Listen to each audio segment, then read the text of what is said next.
मी आजपासूनच इथे पॉझिटिव्ह कामाला लागलेलो आहे.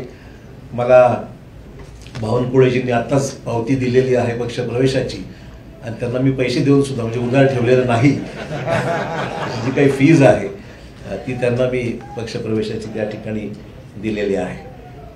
आपल्याला माहिती की प्रधानमंत्र्यांनी सबका साथ सबका विकास हे ब्रीदवाक्य घेऊन या देशामध्ये अनेक महत्त्वपूर्ण पैलू विकासाच्या संदर्भातले देशभरात आपण पाहतोय की मोठ्या प्रमाणावर जे इम्प्रेस आम्ही झालेलो आहोत. आम्ही म्हणजे मला सांगायला हरकत नाही, आम्ही विरोधी पक्षात असताना सुद्धा कधीही व्यक्तिगत स्वरूपाचे दोषारोप एकमेकावर कधी केले, मी तरी कोणावर केले नाहीत.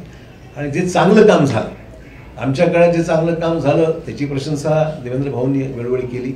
आम्ही सुद्धा त्यांच्या विद्यमान सरकारमध्ये जे चांगलं काम होत आहे त्याची प्रशंसा आम्ही सुद्धा केलेली आहे. कधी वेळेवर आमच्यावर टीका होते की तुम्ही फार माइल्ड आहात, तुम्ही काही टीका विरोधी पक्षावर करत नाही किंवा सत्ताधारी पक्षावर करत नाही.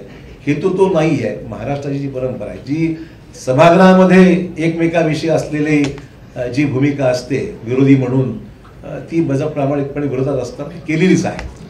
परंतु सभागृहाच्या बाहेर मात्र व्यक्तिगत स्थिती जाऊन पॉलिटिकल पलीकडे जाऊन महाराष्ट्राने पाहिलेलं आहे. महाराष्ट्राच्या या विधिमंडळामध्ये अनेक दिग्गज आम्ही पाहिलेले आहेत आणि त्या दिग्गजांचे संबंध सभागृहात जरी कटुता काही ठिकाणी आली असेल पण सभागृहाच्या बाहेर मात्र एकमेकांविषयी आदर बाळगूनच जी भूमिका वटवायची असतील, पक्षाची धोरणं असतील, कामासंदर्भातल्या अपेक्षा असतील, ती सर्वांनीच राबवलेली. मला वाटतं ती परंपरा महाराष्ट्रात कायम राहावी अशा प्रकारची निश्चित आम्हा सर्वांची मैत्री भूमिका निश्चित राहणार आहे. देश विदेशातील प्रत्येक घडामोडींचे लाईव्ह अपडेट मिळवण्यासाठी आता साम टीव्हीच्या सर्व सोशल मीडिया प्लॅटफॉर्मला लाईक, फॉलो आणि सबस्क्राईब करा.